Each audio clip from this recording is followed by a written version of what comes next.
The evil deeds of Nazis during World War II.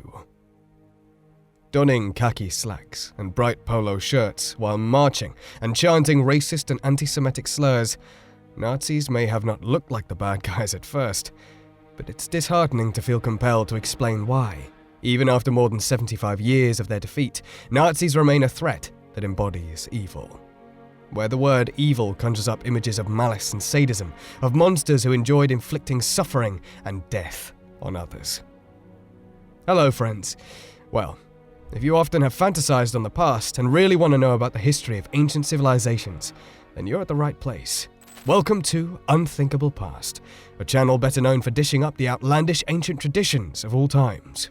Today, we will let you know about the worst torments that those poor souls had to suffer unjustly at the hands of Nazis. So better buckle up, and let's binge history together. People often talk about the mass killing being impersonal, yet this was definitely not the case. Someone obviously had to unload the trains of deported Jews. Someone had to decide who would go to the labor camp and who would go to the extermination chambers. Even someone had to accompany the deportees to their execution sites. And someone had to dump the Zyklon B in the gas chambers, of course. This would be anything but impersonal. What say? Let's dig a little deeper for further understanding. Speaking of infamous Nazi perpetrators, Adolf Hitler, Heinrich Himmler, and Reinhard Heydrich are some of the most well-known Nazis, just to name a few. However, the cite one or another does not excuse any of them. But Nazism was something completely malicious. The laws on race and citizenship they began to impose on taking power in 1933, which were later encoded in the Nuremberg laws of 1935, invoked blood, soil, and the twisted science of eugenics to make anti-Semitism and Aryan supremacy the law. They used those wicked decrees to begin to engineer the murder of millions. In short, Nazis seemed to be heartless, oblivious hordes that could only see the skin color and ethnicity, or say blood and soil. However, with the outbreak of World War II and a swift succession of German victories, the Nazi regime began realizing its long-held aim of territorial expansion.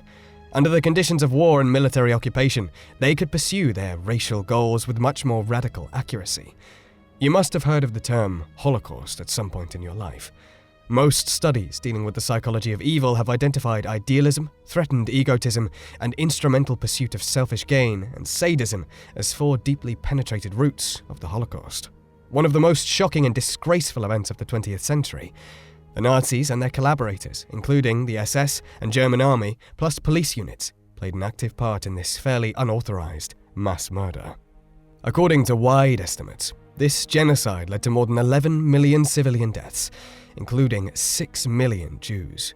Nazi Germany's mass executions of millions of defenseless civilians who had not been convicted of any crime and were mostly guilty of nothing more than belonging to a disfavored ethnic group have captivated the imagination as an extreme illustration of human evil. And above all, it's challenged many assumptions about human nature, particularly insofar as the cooperative effort of perhaps hundreds of thousands of seemingly ordinary decent citizens who are required to achieve the grisly toll. Well, at this point, you guys must be wondering about, well, how did it all come to pass? Well, for these crimes against humanity, more than 40,000 incarceration sites were in fact established all across occupied Europe. The horrifying butcheries where none of us would ever want to be. Many of them combine the most dehumanizing and degrading characteristics of prison, like the slave labor camps, where the inmates were forced to work as slaves and ended up just another body in a pit.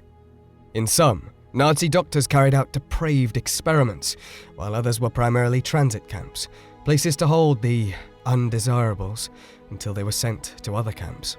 The concentration camps, on the other hand, were the lethal prisons to detain real and perceived enemies of the state, including millions of Jews, political opponents, prisoners of war, beggars, sin workers, and those attracted to the same gender who were deprived of their freedom for no reason.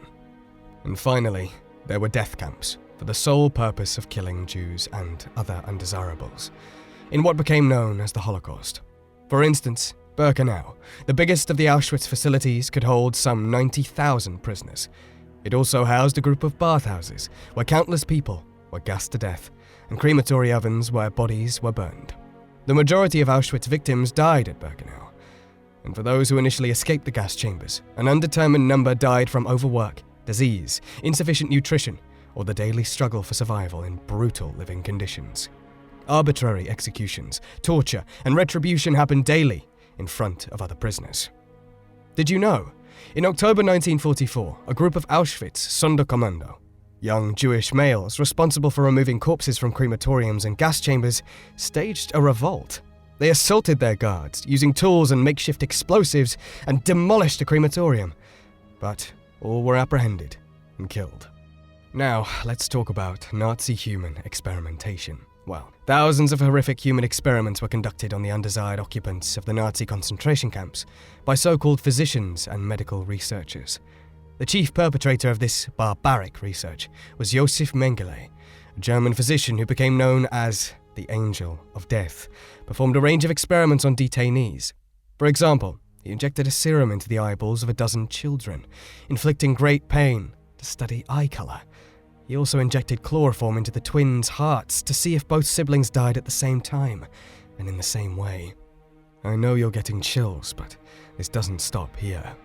Other inhumane medical atrocities included high-altitude experiments in which concentration camp inmates were forced, without oxygen, into high-altitude chambers that duplicated conditions at up to 68,000 feet, removal of sections of bone, muscles, and nerves, including whole legs removed at the hip to transplant to other victims, artificial wounding and exposure to mustard gas, wounding of two limbs and treatment of one but not the other with sulfonamide antibiotics, intramuscular injection with fresh typhus, and God knows what else.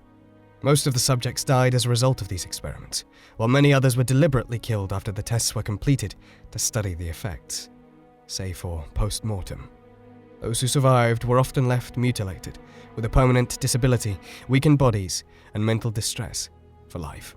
Well, for your information, before 1933, homosexual acts were prohibited in Germany under Section 175 of the German Criminal Code.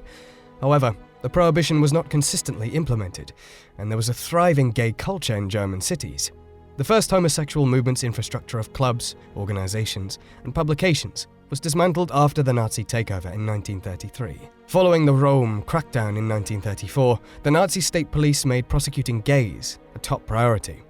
A 1935 amendment to paragraph 175 made it simpler to file criminal charges for homosexual conduct, resulting in a significant increase in arrests and convictions. The pursuit even intensified during World War II, and it also spread to countries acquired by Germany, such as Austria, the Czech lands, and Alsace-Lorraine. Surprisingly, lesbians were rarely detained in concentration camps like their male counterparts, who were persecuted, imprisoned, tortured, and killed merely because they were attracted to the same gender. Around 50,000 of them had to serve sentences, while another 15,000 were taken to concentration camps denoted by a pink triangle, where only an estimated 40% survived. It may seem logical to believe that lesbians were very fortunate to enjoy greater tolerance in the face of a ruthless and totalitarian government like Adolf Hitler's, but a closer look reveals the true reason. A problem women have had to fight since the beginning of a society in almost all civilizations. The Nazi Party paid no attention to them, since, at the time, they posed no threat. Their main purpose was to be wives and mothers, which any woman, lesbian or not, could be.